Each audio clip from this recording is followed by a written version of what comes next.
Hey everybody, I couldn't fucking sleep and I'm bored. So I guess we're gonna talk more about battle space and being aware of your AO, because that's what we do, right? Once we just don't enter battlefield, we build foxholes, we build fighting positions, and we pretty much work forward, work towards building those things. So we're gonna talk about sectors of fire today. And sectors of fire, you know, they're just like what they sound. It's your sector of fire here. And if I'm going to swap the... No, can't swap the camera around. All right, we're just going to do it this way. So you're going to look at having a little board here. And typically what you do is you have your foxhole, right? Nice little happy fighting position. And then what you do is you're always looking for foxhole improvement. So you do things like you build sandbags using the dirt from when you dug out your foxhole, right? Boom, boom, boom. We're just gonna make a quick little happy sandbags. Happy sandbags. So as you see, happy sandbags.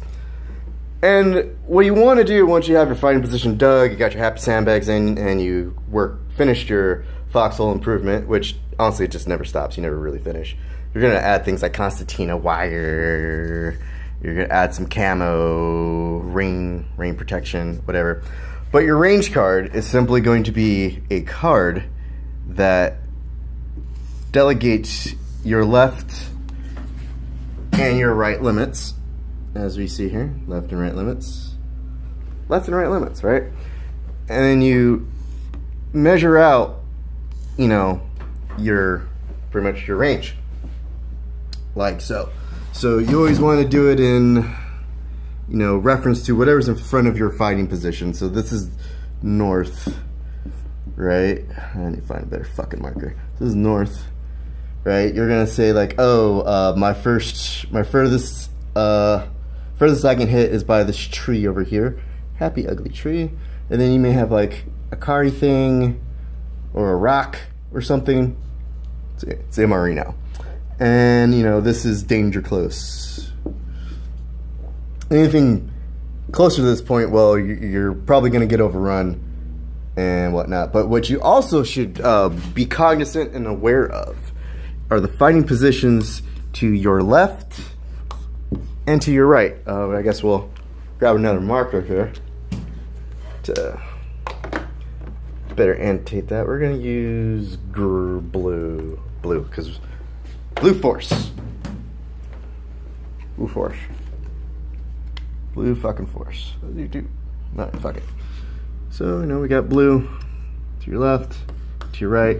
That's your friendly units, right? Friendly units. And the reason why you want to do that is so when you're in your foxhole and you're fighting position with your buddies, you want to know what their left. Oh god, come on, I need a fucking another marker. In my mouth. All right, we'll use black. You want to know what their left. Yeah, there we go. Yeah. You want to see what their left and right limits are. As you can see. Yeah, there we go. Perfect. Perfect-ish. Yeah, see? You want to see what their left and right limits are. And typically what you want is when you're going out and you're in your fighting position, you truly want to have overlapping fields of fire so that when you get attacked by your enemy or whatever, you know, if you miss somebody on your left, you know, your buddy's got him. Or if you miss somebody on your right, your other buddy's got him.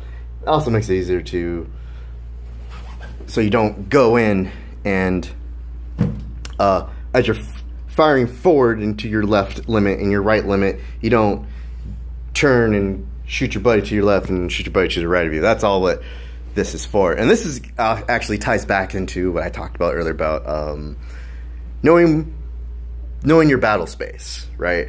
So when people come in and they don't know their battle space and they don't know their left and right limits, they tend to assume certain things.